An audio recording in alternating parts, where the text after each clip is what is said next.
some slight technical difficulties, missing a cable.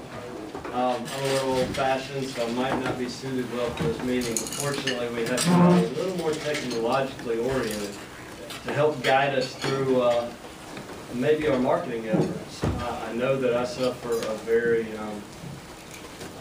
a bad disability that I'm incapable of marketing, I think.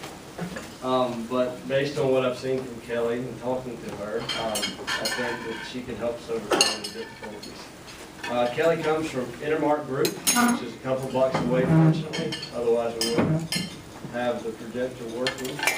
Intermark places about $100 million in ads a year. Kelly's been there 9 years. Her new role, about a year, has been new business development. Some of their clients are Toyota, Cadence Bank. What's some of the other ones? University of Alabama, No Hot Flooring, Biscuit Green Donuts, just kind of some of the headliners. And so the other nice thing about it is we can showcase local talent. I didn't realize that 200 people at Intermark are at the forefront around the world. They just won with their Mohawk ad. One of the Can Leon, which is a world-class trophy award for advertising media. They did an integrated campaign, so I think Kelly's going to show us some of that. And thanks everybody for being here, and let's welcome Kelly Norwood. Thank y'all for having me. When I talked to Ken about coming to meet with you, I tried to learn a little bit more about what a CFA can do within a company, just to make it really relevant and applicable to what y'all are doing. So I'm going to try to focus on two things. One, I'm going to talk a little bit about where the advertising industry is going. There's been a lot of changes since I've come into the space, just like there's been a lot of changes in the financial industry. That y'all can know from an analyst point of view, if companies are marketing correctly, if they're doing the right things to be on the cutting edge, and where you might see marketing going if you're investing in marketing companies. And the second side of it is, if you are a company that has to actually market your services and get consumers to buy in, how y'all can do that with a lot of these changes and make it really easy for y'all to do it. So, integrated ideas have a web space became the new ad space. When I started, you just had to have the right message out there in front of the right eyeballs, broadcast it, tell the same thing over and over again, make it really simple, and people would retain your message. But that's changed, and how does that impact you? I want this to be very casual, so if y'all have any questions, I'm going to have a question for y'all first. Volvo, what does it stand for? Yeah? Safety. Huh? Safety. Good answer. Volvo's done a very good job of getting that message out there. They've said it for, tens, 20s of years that we stand for safety. I don't know if any of y'all would be surprised that they've not been a top safety pick in 2010, 2009, or several years before that. They're not an unsafe car, but what they did was they got a simple message out there. They wanted people to associate safety with a Volvo. That's why you see moms driving it with their families, because people associate safety. Much like them, St. Vincent's Hospital came to us 20 years ago. They're a client currently and have been, and they said, we have a problem. We're number 6 in the market from satisfaction, from using us for medical needs. How do we get better? And I would suggest for any of y'all doing a marketing plan, having a really well-defined goal is step one, so that you know when you've been successful. And then doing some research to figure out what's going to be our strategy to get to that goal. So when we did a little research on St. Vincent's Hospital, one of the things that really led us to our marketing efforts was that the female in the household makes the medical decisions. And the first major medical decision that she makes is where she's going to have a baby. So if we get them in at that point, they're going to be our customer for life. So hence came the campaign.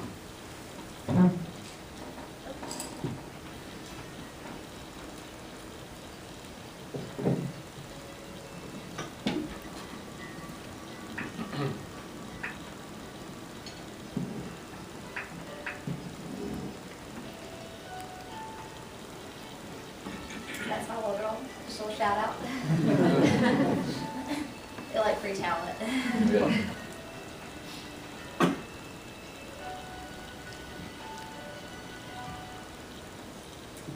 So we came up with the Where Babies Came From. Been very successful for the company. They're now #1 in the market. So that was kind of the old way of doing it, getting your message out there and saying it over and over again. This is a really bold slide for me because I would be out of a job if it was dead. But it is dying. It's changing significantly. Messages are much more fragmented. Y'all are being hit at all the time. Having the right message and broadcasting out there and just saying it over and over again just really isn't going to resonate. So what were our options as advertisers, as marketers? We had to sell to somebody that was going to listen. And when are they going to listen? We started coming up with more noise. When are we going to get to people? On average, y'all hit 5 hours a day of media. So we said, what's their answer going to be? And it was more noise. You probably see things on the urinals, on parking meters, in taxis, when you're going to see a movie at the movie theater.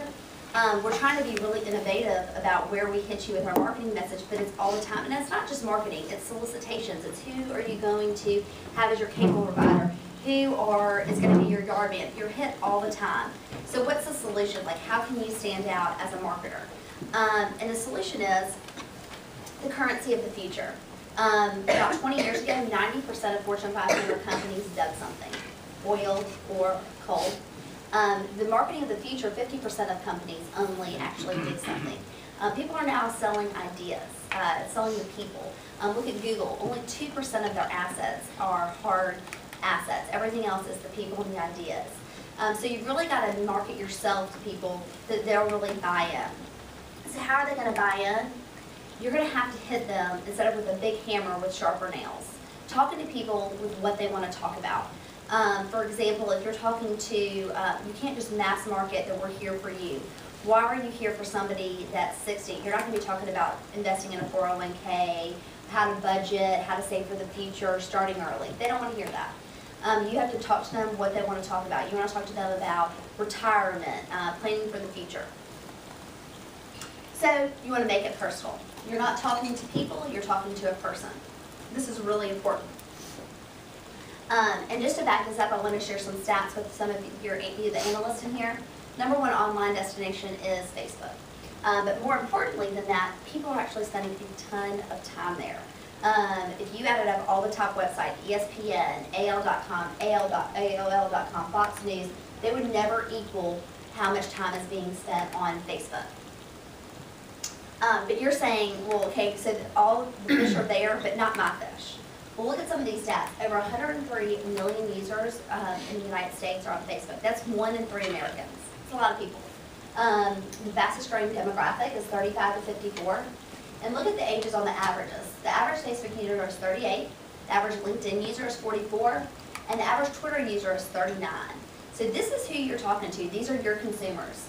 3/4 of Facebook users are fans of at least one brand.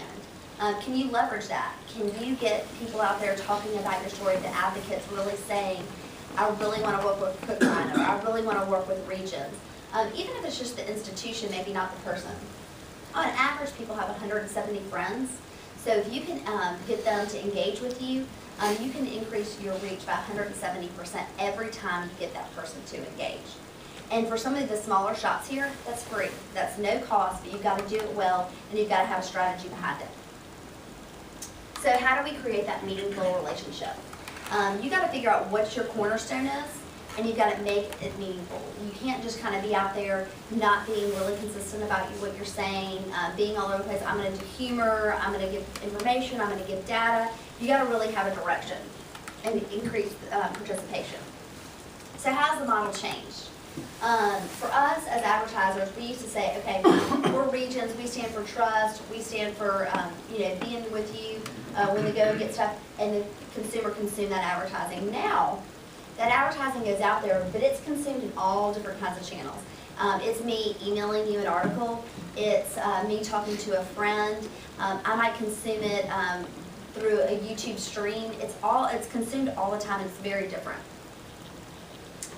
So now we've kind of talked about how things have changed in the advertising industry, but now I want to talk about how y'all as marketers can actually take some of this stuff and learn. So the first thing I mentioned is have a really defined goal. The way you can measure success is if you say this equals success. and how are we gonna get there? I think someone that did a great job of this, and I don't know if any of y'all have seen. Would you like it, Bobby? Yeah. Here you go. This is for you. Oh, that's fun. Yeah. You didn't say you could have a real one. We did that. Even kids know it's wrong to hold out on somebody. Why don't banks? We're Ally, every bank that alerts you when your money can be working harder and earning more. It's just the right thing to do. So this company did a really good job. They decided humor was going to be their deal, and they were going to get people's attention that way. And they took a common complaint that bank users had, so they had a mass market communication because everybody uses a bank. And they said, we're going to kind of lend truth to a problem that people experience. And so when they did that, they had increased in bank accounts opened. And I don't know the stats on the side of their competitors, but I have a feeling they got a lot of calls that said, hey, how is my money working for me? They really pinpointed a problem, and they had a defined goal, and they wanted to get a lot of people to switch to their bank. So I don't know if there's another, something else that you could do within your industry that's a common problem. You can set yourself apart and offer that service to really do something different. The next thing is to come up with an idea. Let the idea lead, not the media. Don't just say, I want to start a blog, I want to be in social media, I want my company to run a marketing campaign, I want to be on Jocks because everybody's into sports in the South. Come up with the idea and then let that lead. Someone that did when you can do a really good job of this is by letting your content be the king of whatever you're doing. Whether it's informational, and this helps with your SEO on your website, which is how you come up organically. If you want to share information, what the companies are that y'all are backing. Maybe it's data, maybe it's some of the results, maybe it's your efficiencies. Maybe it's podcasting and repurposing some stuff that you've seen, a great article, an interview. I would suggest when you're doing any of this stuff though to your consumer is to make it short because you're going to get a little better lifespan. If they'll keep coming back to you, they know they're only going to have to give you a minute or 2 minutes versus a long article, or maybe even highlighting parts that you think that would be really applicable to those people. But content is really important. This helps build loyalty with your current consumers. It helps attract new consumers. You can use this for reputation management as well, see what people are saying about you, because there's all kinds of customer reviews. They might be talking about your services in a bad or a good way. And the crazy part is that every employee at your company can now create content, good or bad. They're out there creating it, so you need to be a part of it. This campaign I thought they did a I real. love getting less, but I love getting more. I trade a lot less for a little more, or a little less for a lot more. Either way, when it comes to having more, I want a lot more, and a little less of less. And that's exactly what you'll get at Embassy Suites. More free breakfast, more for my money, more deliciousness, more earning a bonus. Because more than enough more is never enough more. More coffee, What do you think? free breakfast, more room, complimentary drinks, Embassy Suites Hotels. So another great campaign that NBC Suites did, but what they did was they had a defined goal. They wanted to create more heads in the beds, but they also didn't let the medium drive them. They said, okay, what's our idea? Conscientious consumption. They did their research, like I mentioned, and they said, okay, people are still staying in hotels, but they're a lot more conscientious about the dollar with the way the economy is. And so they decided to highlight that. You can get more. And we're in a society where that's what people want is more. And this was really good for them. They increased the booked rooms at all of their locations. So these are all great ideas, I hope they're entertaining to y'all. The next one is talk personal and in a relevant manner. People don't want you to talk about something that's not relevant to them. The only way that you're going to start a conversation is if you're really talking to something that's really important to them. Somebody that I thought, Steven Spielberg says that whenever he creates a movie, he creates a mass market movie for the individual. He wants you to actually be able to connect and have a personal connection with every one of his movies. And I think he's been pretty successful, that we can take a note from him and do the same thing when we're marketing our efforts. What do we stand for and make it personal to that person? This was, I think, an ingenious campaign. I've learned my lesson. It's going to start, and then we'll talk about it afterwards. A year ago, we introduced Hyundai Assurance to show you we had your back, even if you lost your income. Since then, the dust has started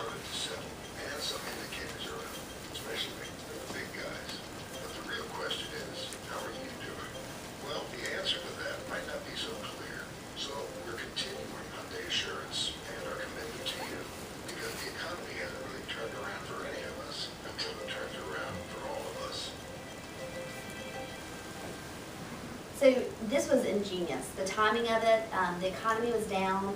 They were talking very relevantly to people to say, hey, if you can't make your next car payment, we're in it with you. Very personal, sitting around the dinner table. I don't know if we're going to be able to afford that car. Well, know that we're in it with you. You can turn your car back in. And I actually am friendly with some of the high ups in Hyundai, and they could never pinpoint how many cars they got returned, but it was very few. And their sales skyrocketed because of this. Granted, they have a good product, but they were getting there with the consumers and making them feel like they were a trusted partner, not just selling them something. Okay, my last point, and this is kind of for a bigger institution, but I just thought this would be entertaining to y'all, is have an idea that can go viral. And you're going to fail if you go out saying, I want to create a viral campaign. But this really lets your idea live and breathe outside of your traditional paid space. It's the shareability factor. It has to be funny, touching. It has to be something just extremely amazing that people want to share. I have an example that our company did that Kent mentioned earlier. But what we did is we took something very unsexy, Mohawk flooring. They have, if y'all are familiar with Stainmaster that used to be out, no one didn't realize that the first time you cleaned it, the solution was off and it wouldn't be stain resistant anymore. Mohawk came to us with a challenge, and they had a limited budget. They needed to get their message out nationwide that their product was durable, more durable than any other carpet. Well, how do you do that? The web. And so we didn't just tell people it was durable, we showed people it was durable. And actually this campaign, like he mentioned, won a lion in the con competition. So I'll show you just an overview of it.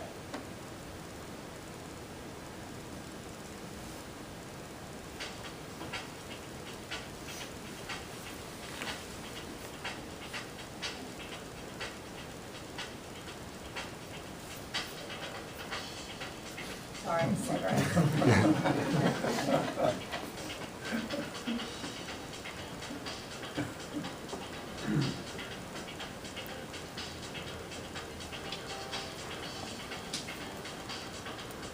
Coming up, a man known for his home makeovers was giving a danger black rhino a place to, well, beer rhino.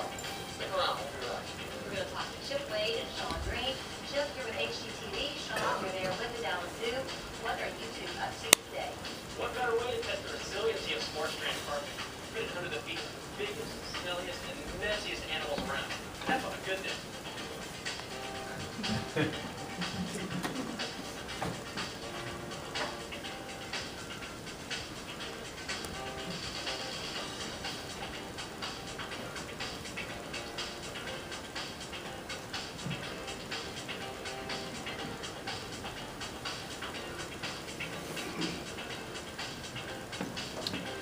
Right now, the carpet looks as if it's been in war zone.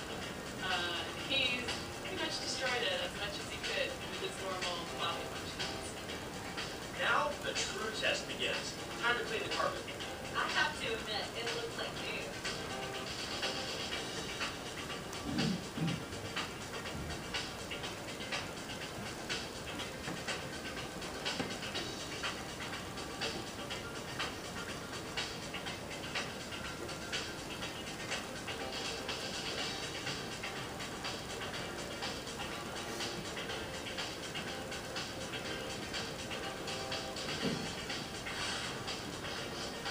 I smell victory. So they had a goal. It was a summer carpet. It was to build people knowing that this carpet was more durable than its competition. So we reached the goal. We had a strategy, and it was really successful. Now these high-level type campaigns, there's some positives and some negatives to it. You can spend less money to get a really big impact, but there's a long tail on these. Like you've got to think about these year, 2 year, 3 years in advance. And a lot of times you need an agency to do a lot of these big ideas because it's having to be executed over a long timeline. But they can be huge successes for your company. And it might come in the form of testimonials for y'all from a banking community, from an investment community. It might come in the form of, you would just have to kind of round table to sit around to find out what it could be. But I know that a lot of these are, it's easier said than done. How do you come up with that idea? But you gotta start somewhere, even if it's small, to say, we just wanna be informative, to the people that are investing with us. We wanna provide information, or I wanna get the word out about our results and what we stand for, our service. Whatever it is, you've gotta communicate it, and you've gotta figure out a strategy to do so. But I thought I would just highlight from an entertainment standpoint, what does a good idea really look like? And I just have 2 or 3 examples that I'll kind of wrap up with, and then I'll take any questions that y'all have on some people that really did this well. The first is a Gatorade, and I did not see this when it was running, but it's called the Replay, and it's awesome. I work 10 to 12 hours in my profession, and you have to spend time with your family and kids after that. And the first thing that goes is exercise.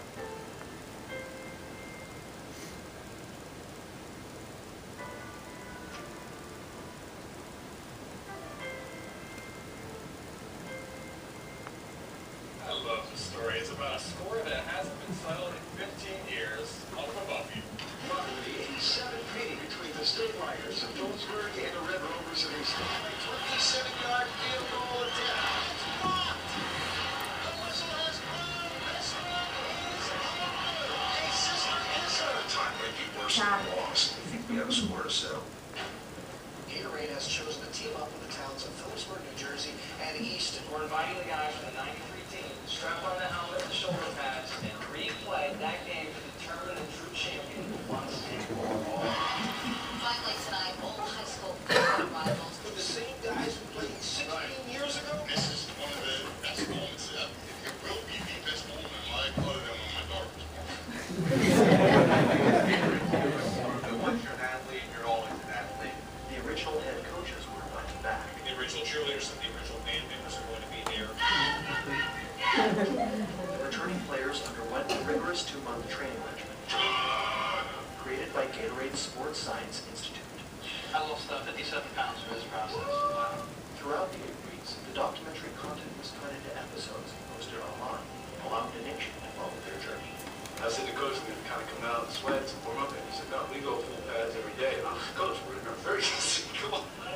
15 years away from the game, you're just not going to be able to get that kind of finesse in a day.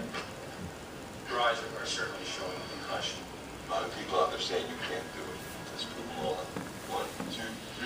10,000 tickets sold out in 90 minutes. Everybody is so down, so depressed. This is such a good thing.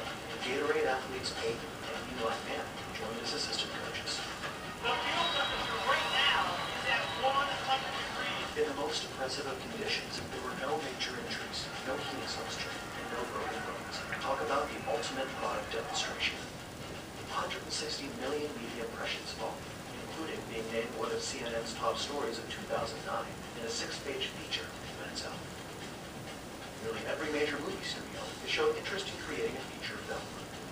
And Replay is now a documentary television series. The 1-hour premiere aired nationally on Fox Sports Net to its 90 million subscribers, prime time on Sunday night Thanksgiving weekend. Gatorade's lineup finder allows former athletes to reconnect with teammates online, nominate their original high school teams for upcoming seasons of the show.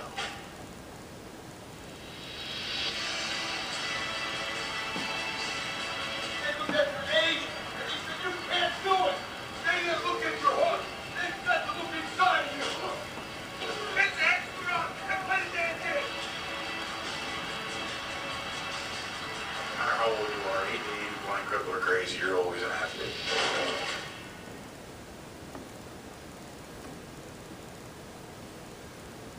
So they had some really awesome results, but they had this goal of reaching that 30-plus market, and people came back over and over again to watch this, and they created a lot of buzz in the market and had all these media outlets following it without a lot of traditional advertising. And I think that's a great opportunity if you can think big picture of why is someone going to invest with me? What can I offer that's different? Why do I get them to keep coming back to my blog? Or why do I get them to keep coming back to my website, or to open my e-blast and read it, or my newsletter? What can y'all do to make them keep coming back? And this is a great, like, long-term idea. This is another completely different idea that Burger King came up with. Burger King knew that America loved the Whopper, but wanted to prove it. So it turned to Facebook and put the love to the test. Everybody loves adding friends, but is that simply because it's fun to see your friend list pile up? Well, what if there was a way to dump friends and get rewarded for it? And what if this turned into a race to dump them before they dumped you? Meet Whopper Sacrifice. Delete 10 friends and receive a free Whopper. A true moral dilemma, a telling choice. What do you love more, your friends or the Whopper? A difficult question to answer, or was it? Almost instantly, people were sacrificing their friends for Whoppers like crazy, to the tune of 200,000 friends sacrificed in just over a week. And people's burning desire to dump friends for the Whopper challenged the very concept of Facebook. Instead of embracing this new marketing opportunity and the 35 million free media impressions it received, Facebook began limiting its functionality, ultimately forcing Burger King to take it down. Whopper Sacrifice had been sacrificed. But despite the application's short-lived Y'all are in a really unique spot. Whether it's a family, whether it's an endowment, whether it's an individual, whether it's a bank, really giving you their hard-earned money. They've got to learn to trust you, and that's in a relationship. So I think that's a really unique place for y'all to be able to have this one-on-one relationship with people through this new media channel. So I said that I was going to try to get 2 points across, and I hope I did. Number one is how things have changed. If you're looking into companies and how they're marketing, if digital isn't a component, there's probably a problem. They're not, that's kind of the currency of the future. They've got to be out there. When you're looking at advertising companies, just so they're encompassing, there's so many platforms now, making sure there's continuity and everything's singing off the same song sheet is really, really important. Technology has driven a lot of this change. Messages are more fragmented. Communications are more transparent from every person in your organization. Things are always on. You can't turn them off. If you say something today, someone can find it 3 weeks from now. And there's a higher level of consumer participation. It's very community-driven and human-driven. People now believe more than ever they're going to take advice from a referral or from a friend of what they say. So if you can kind of get your advocates out there talking about you, I think you can really leverage this. And I'd like to end with this quote: "You can't do new world order marketing from an old world place." And so you've really got to change your thinking for the institution that you work for, you as an individual, to really make an impact. That's it. Do you have any questions? I hope it was entertaining and informative. That was my goal. How did you get the dog to do what he did?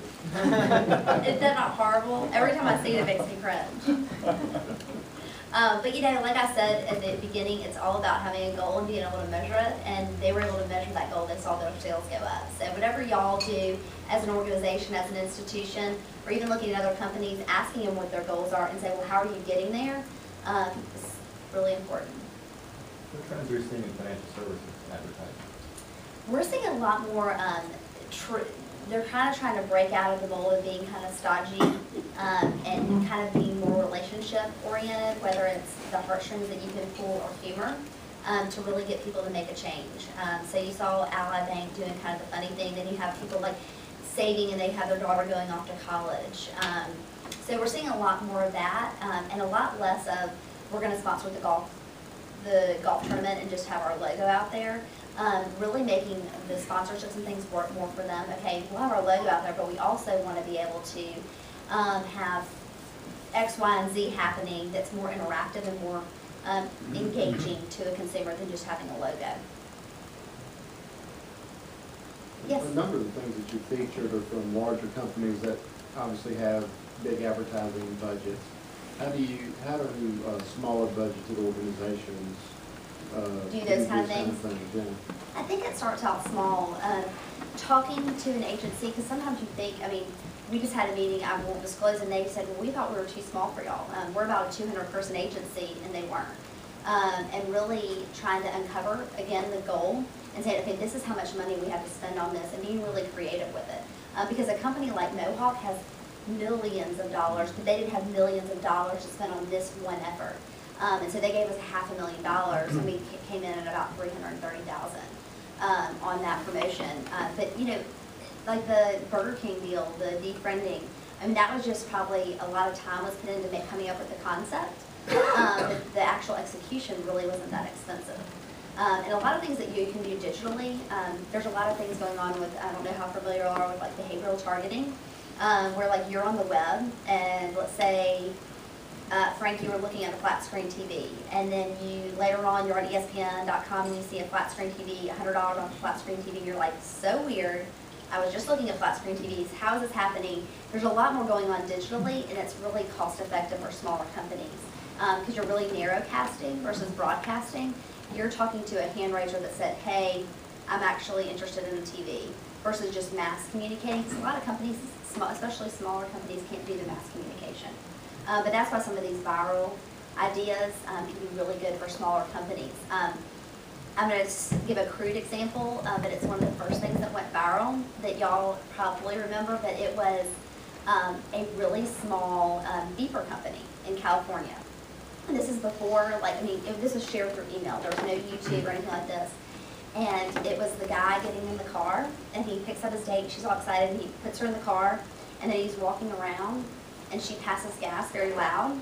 And then, do y'all remember this going around? And the people in the back, he said, have you met Mike and Sally? And they're like, oh, we've met. And that was like a really small company that did that, a beeper company in California. And that's when gangbusters, and they couldn't even handle the amount of business just because it was really hysterical. And people started sharing it because the only reason you're going to share something, even as small as that, is if it's funny. You want to make an impact. You want somebody to be like, oh my God, I'm so glad Kelly sent that to me. So coming up with that concept, you might put a lot of money into coming up with the idea, but the actual execution a lot of times isn't that expensive. Anything else? Yeah. How do you use these Facebook, LinkedIn? I mean, how do you attract someone to your page, your site? How do you guys use these things? We have kind of a process because it's not just, I had and I didn't comment on it, but the picture that I had under the stats on social media was of the Field of Dreams. And it's not the whole concept, if you build it, they will come. It's just not going to happen like that. You got to be really engaging, going out after somebody maybe uses your services. Hey, can you review us, or can you, asking them to be your friend? But they're only going to stay your friend if you're actually giving them good information. So, are you going to position yourself as the guy that is always giving awesome stats, case studies, and give them a reason to want to come back? And like I mentioned, don't make it long because people are going to not go with that. Are you going to kind of create blogging, and you can't just make it a fad, but you got to kind of stick with it. LinkedIn, for especially B2B, is a really great way that you can do really targeted things. Like if you're going after hospitals, you can find out people that are on hospitals, you can serve them ads. You have to be really clever about what your copy is though, because obviously the only way that you're going to pay for the ad or get any results from it is if they click on it. So you got to be really engaging with what you say. But there's a lot of different ways. There's polling, you can do Facebook ads. I mean, this comes from a little more B2C, but like you can look up and say, I want to talk to an Alabama fan that has kids that loves Tim McGraw. And like you can do an ad buy just for that person. So you can be really specific. You can do the same thing on LinkedIn. So there's a lot of neat things you can do to get them to be a fan of you. But again, once you get them there, you got to give them a reason to keep coming back. You got to give them. You want to position yourself as the expert in utilities, as the expert in, volatile case studies or whatever it is. You got to position yourself as an expert. I think especially in y'all's industry, I think being the funny guy really. If you're giving people millions of dollars, the funny guy really ain't gonna probably win. But you might kind of spoof on some things that have happened in the financial industry. And people always go there because he always has great stuff on there, and then they share it, and then people are coming back to your page. And another thing is a reveal tab. So they have to they get something if they like your page. It might be a free consultation, it could be a lot of different, I don't know exactly what you do, but it could be something like that. Yeah. In this day and age, technology has such a risk of obsolescence. Mm-hmm. What do you think the lifespan is of Facebook, Twitter, LinkedIn for purposes of advertising? And kind of what's next in the evolution of this? That's a great question. You know, if you would have asked me 5 years ago, there would have been like MySpace is it, you know, and obviously it's not. And that's where, as an advertising agency, we come in to tell you what's happening next. I'm sure y'all are aware that Google Plus, it hasn't been opened up to companies yet, but that's kind of what's on the forefront. And they've done some tweaks where it's more, I think, I don't know about y'all, even if it's on Facebook, if I go back, I probably wouldn't have any friends with a lot of people that I'm friends with, because I didn't really understand the concept, but there's a lot of grouping in Google Plus, so that you can say, these are my work friends, these are my whatever friends. But I think advertising in a one-on-one space is, I think text messaging is gonna become bigger. I think people are gonna be a lot less desensitized with people messaging them on their phones.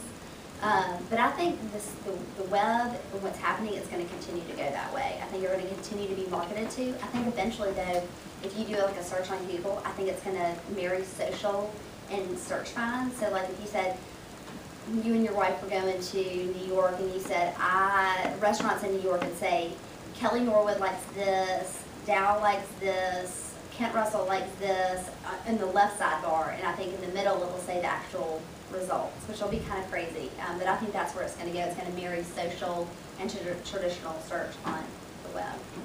But I think marketing there isn't going anywhere. It might change the way we see it, but it's not going anywhere.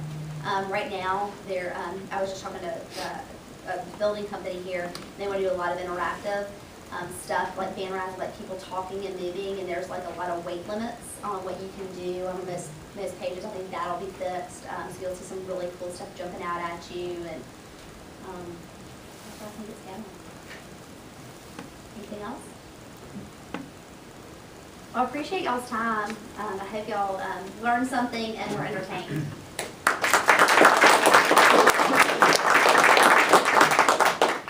Thanks, Kelly. I know that I think all of us possibly use the excuse that we're either boring CFAs, not creative. We're in Birmingham, it's not important, and I hope that y'all understand it is important. And even if you don't use Facebook, LinkedIn, at least come up with a message and a story. I hope you appreciate the format. I've changed it up a little bit. You'll notice a lot of changes. Please let me know if you like them or don't like them. Not on Facebook. Tell me directly. LinkedIn, Facebook, Twitter pages are live for CFA Society of Alabama. They've been live for the Institute. I checked LinkedIn on the Institute. It's 20,000 members or something like that. So the Institute is pushing. They're also helping us understand the regulatory compliance environment around it. One other thing that I did is I invited some guests, and if you're comfortable, please stand up. I know I see Stern Agee, Cook and Bynum, and my new firm. Noticed the lack of tie. I did it intentionally. Level Investments. If you'll stand up real quickly, just it's nice to see some fresh faces, and please let us know your ideas. Thanks everybody. One other thing that I did, I completely forgot to announce, is the hashtag for the event was #CFAAL. My brother was watching live stream from Foley, Alabama, and I did it with my iPhone. So it doesn't take money, it just takes effort. I know Chris asked, I think, how to get it. I think a lot of it, Kelly, do you agree, is just repetition. You can't say, I'm going to try Twitter, and 10 days later say, I don't have any followers, and then end it. You have to keep it up. One other thing, just as a side note, I anonymously did a blog just to see what kind of attention I can get from December to now.